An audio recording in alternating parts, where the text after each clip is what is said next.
There's something millions of people have every single day that may age your body about as much as smoking cigarettes. And the scariest part is you'd never feel it because this kind of damage is completely silent. And we're talking about inflammation. And it's not the kind of inflammation that we get from a sprained ankle or an infection like a pneumonia. What I'm talking about is this slow inflammation that smolders in the background for years, driving things like heart disease and diabetes, cancer, and even dementia. So in this video, I want to walk you through 5 of the worst foods that feed that kind of inflammation, and on the flip side, what to eat instead. And I want to start with probably the most controversial one, the one that everybody's fighting about, and that is seed oils. And spoiler alert, the honest answer there isn't as simple as the internet makes it sound, and there's some nuance there that's often missed in these kind of debates. But as I go through these foods, I want to keep things grounded, and I want to be clear that one food by itself, eaten here and there, hasn't been shown to cause disease. Your body is actually incredibly resilient. An ice cream here or that Costco hot dog every now and then, that's not a big deal. What drives dangerous inflammation is the everyday version. The same foods most days for years. So this isn't about never again, it's about less often and what to reach for instead. And one important thing I want to emphasize is some of the worst offenders on this list are sold to you as healthy, so it's very easy for them to slip in and become part of the routine. Alright, let's talk about how to approach seed oils. This food causes endless debates, and just like with anything in life, the truth is somewhere in the middle, and there's quite a bit of nuance there. And by the way, if you're new here, I'm Dr. Drkim, and I'm a double board certified physician, and on this channel, my mission is to give you the science and the practical tools to not only live longer, but to feel better today. And as always, even though I'm a physician, I'm not your physician. So please talk to your doctor before making any changes to your health regimen, because this video is educational only and not medical advice. Now, here's a very prevalent myth that we need to unpack. Seed oils are toxic, or linoleic acid is inflammatory. Canola and soybean oil are poisoning you. But is that actually the case? So let's look what the latest evidence actually shows. And by the way, linoleic acid is just the main fat in seed oils. It's an omega-6 fat. And the data on this is pretty strong. So there was a meta-analysis of 30 randomized control trials that found that higher linoleic acid intake did not increase any inflammatory markers. So it didn't increase things like TNF-alpha or IL-6 or MCP-1. And then pooled data from 16 studies showed that CRP, another name for that is C-reactive protein, which is just another marker of inflammation, did not go up with normal intake. Now here's the part that is true. If you heat any oil over and over, like the fryer running all day at a restaurant, and it breaks down into harmful compounds. But that's a reheating problem, not a seed oil problem. But this is why some people recommend using butter or beef tallow, because we have studies that show that using animal fats can produce fewer toxic byproducts during the heating process. So why do people feel better after cutting out seed oils? Well, think about where many people live. Chips and fast food, fried stuff, packaged snacks. If you cut out seed oils, well then you're really cutting all of that out, and that's what makes you feel better. The seed oil was just along for the ride. It's a bystander at the scene and not the one who did it. So the swap. At room temperature for salads, I recommend reaching for extra virgin olive oil.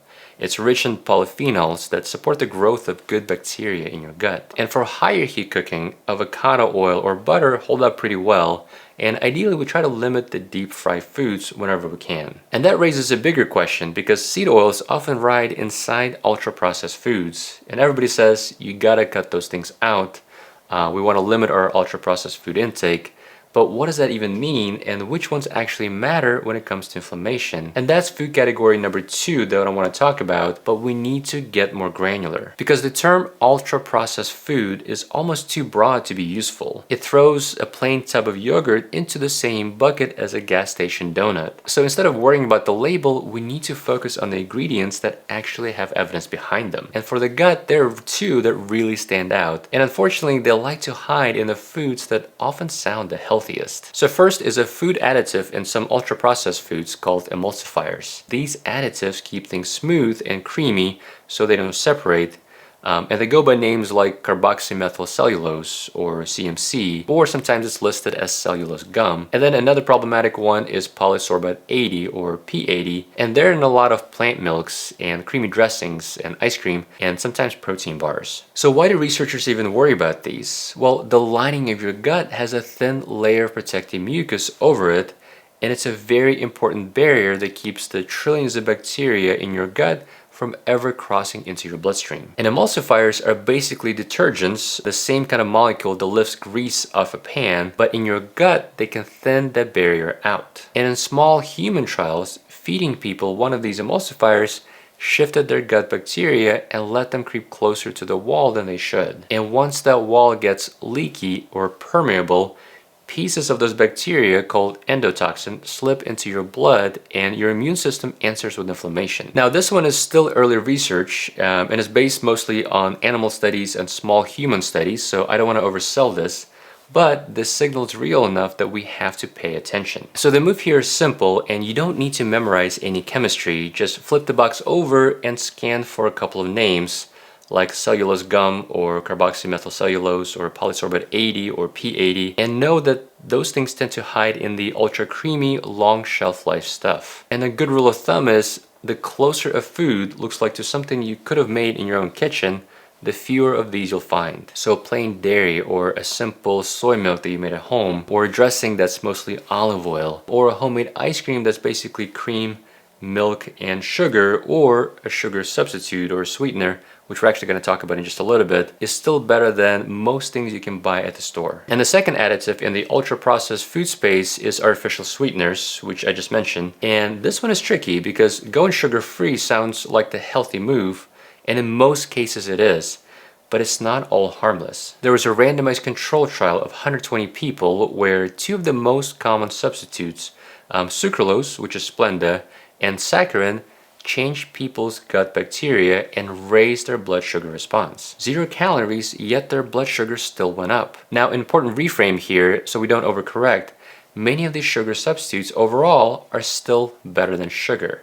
We just don't want to treat it as an everyday thing. And personally, my current favorite substitute, and that's what I've been using for the past several years, is allulose. Because based on the latest research, it may actually have anti-inflammatory properties. I actually made a separate video about allulose a few years back if you want to check it out, and I'm planning on making a new one with updated research and safety data.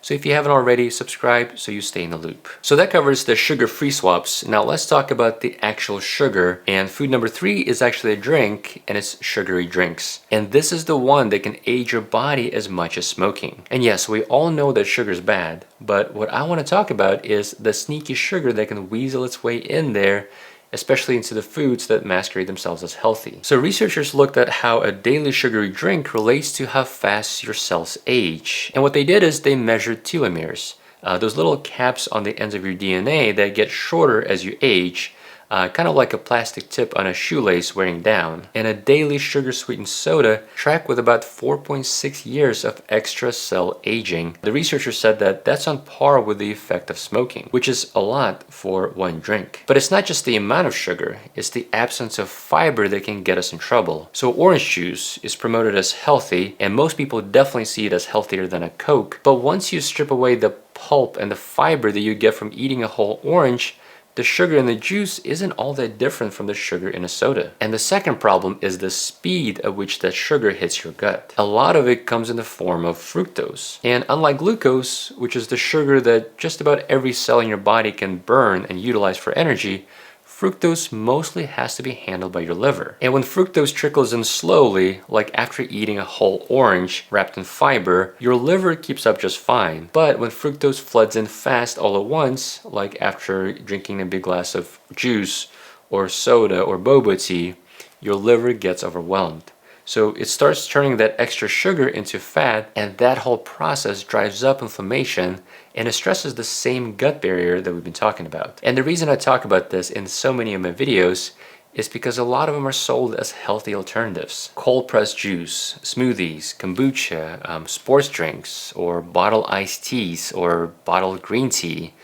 Some flavored oat milks. The front of the label may say wellness, but the sugar load says something else. Now once again, one boba tea is not a big deal, It's only a problem if it's a pattern. And if you want the fruit, well, you eat the fruit and get the sweetness and the fiber that protects you. Which brings us to food number 4, and it's processed meat. So we're talking about things like bacon or hot dogs and deli meat, sausage, salami. And I want to be precise here because there's a real signal and then there's a lot of nuance. The strongest evidence when it comes to processed meat revolves around cancer. The World Health Organization's Cancer Research Agency reviewed hundreds of studies, and they put processed meat in group 1, which is their highest certainty category for things that can cause cancer in people, and specifically colorectal cancer. And for every 50 grams of processed meat per day, which is about 1 hot dog or a few slices of deli meat, that was tied to roughly an 18% higher risk of cancer. Now, I want to be careful with the phrasing and the definitions here, because saying something is in group 1 scares people the wrong way. Group 1 as a category is about how sure we are there's a link, not how big the risk is. Smoking is also categorized as group 1, but that doesn't mean that a hot dog equals a cigarette. It's a difference between a bee sting and a snake bite. Now, I'd rather avoid both, but they're not the same size problem. Now, when it comes to inflammation specifically, big population data does link more processed meat intake to higher markers. Now, some of that can be explained by body weight. If you account for body fat, a good chunk of the signal shrinks. So I don't want to overstate this and tell you that processed meat is torching your gut. The cancer data is the stronger reason to keep it low. And again, a Costco hot dog once a month is not a big deal. It's the daily intake that gets us in trouble. And by the way, I know this is the second time I'm bringing up Costco. I am not sponsored by Costco. I just recently listened to a choir podcast on Costco, and I've been blown away by their history and their mission. What an amazing company. Oh, and I love their $1.50 hot dogs. I wish I could eat them every day, but I know I can't. All right, back to the science. Processed and unprocessed meat are not the same risk, and it's worth separating them. The group 1 label is for the processed stuff, but plain unprocessed red meat lands in a different category. It's in group 2A, which is a probably, not a definitely. And a lot of that weaker signal may not even be about the meat itself. It's about what the meat crowds out, which is fiber. There was a randomized study where people ate 300 grams of red meat a day, and their marker of DNA damage in their colon did go up by 21%. But when researchers added a type of fiber called resistant starch, well, that increase disappeared completely. So ideally, we'll lean on fresh and unprocessed meats first, so poultry and fish.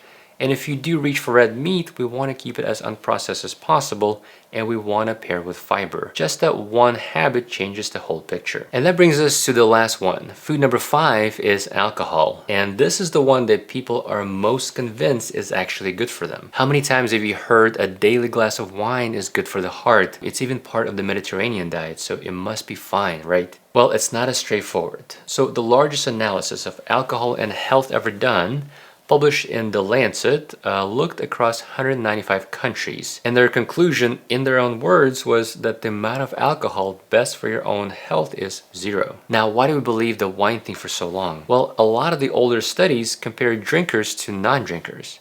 But some of those non-drinkers had quit because they were already sick. So the light drinkers look healthy by comparison. It was a measuring problem and not a wine benefit. Wine was never the part making the Mediterranean diet healthy. It was the olive oil and healthy fats and fiber and lean meats and seafood. And it ties right back to your gut, especially that important protective barrier. Alcohol is one of the fastest things to break that barrier down. It makes the lining leakier, so more of the bacterial endotoxin slips into the blood, and there's your inflammation again. Same door we've been talking about the whole time, and alcohol just kicks it open faster than any food on this list. And look, I'm not saying you can never have a drink, a glass of wine at a wedding, or a drink or two with your buddies occasionally. I mean, not ideal, but it's not the end of the world. In the end, it's a balancing act.